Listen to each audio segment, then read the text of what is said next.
أعوذ بالله من شر الشيطان اللعين المطرود الرجيم بسم الله الرحمن الرحيم. Nous attestons qu'il n'y a point de divinité digne d'adoration qu'à Allah et nous affirmons également que Mohammed bin Abdullah est son messager attitré.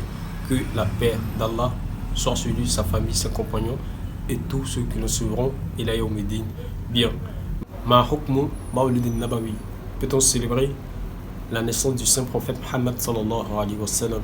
Bien, tous les ans nous nous posons cette question-là.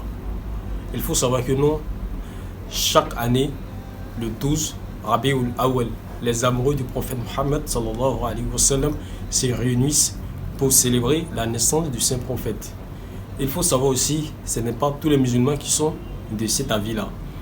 Les détracteurs du prophète, du Mawlid du prophète Mohammed sallallahu alayhi wa sallam prétendent qu'il y a un hadith du prophète Mohammed sallallahu alayhi wa sallam qui dit Kullum bid'atin dalala. Toute innovation est un égarement. Il faut savoir que non, la langue arabe est très très complexe. Le mot kul ne veut pas forcément dire globalement tout. La preuve en est que il y a un hadith du prophète Mohammed sallallahu alayhi wa sallam dit Kullun ayni zaniya. Tout œil commet la fornication. Et pourtant, le prophète Mohammed sallallahu alayhi wa sallam, il a dit kullu. Vous voyez? Donc dans toute chose, il y a des exceptions. Et encore, il va nous dire encore plus loin, il dit kullu ibn Adam iza mata ta'khulu al-ard. Il dit tout être humain qui meurt, la terre, c'est-à-dire la terre le bouffera. Et ce bon prophète là nous dit encore harrama ala al-ardi an ta'khula ajsad al-anbiya. Vous voyez, et pourtant dans l'autre hadith là, il a dit kullu. Et il nous dit harrama ala al-ard an ta'kula ajsad al-anbiya. Vous voyez, donc ceux qui prétendent dire toute innovation est un égarement, il y a l'exception en toute chose. Par exemple, le Coran que nous avons ici,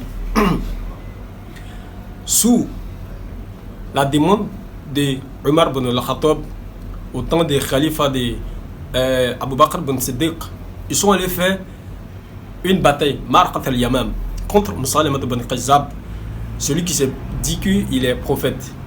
Et il y a plus de 70 Hufaz, c'est-à-dire ceux qui ont mémorisé le Coran, sont tombés plutôt sur le champ de bataille. Et Omar a vu cela, il a eu craint, il a eu peur.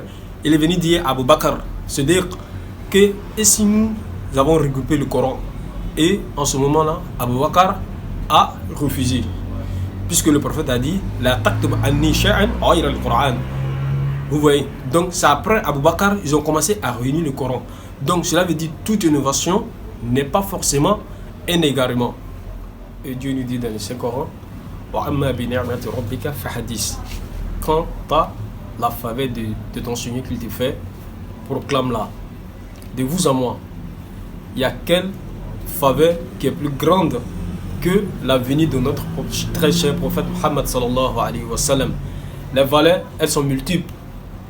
Que tu sois né musulman est une faveur. Tu as la vue est une faveur. Mais je vous dis, de vous à moi, il n'y a pas d'autre chose plus grande que le prophète Mohammed sallallahu alayhi wa sallam. Donc le Mawlid, c'est ça, mercredi. Et donc nous invitons tout le monde de faire de son mieux la salat, les zikr, la salat sur le prophète et toutes les bonnes choses. Et nous disons wa akhir da'wana alhamdulillahi rabbil alamin.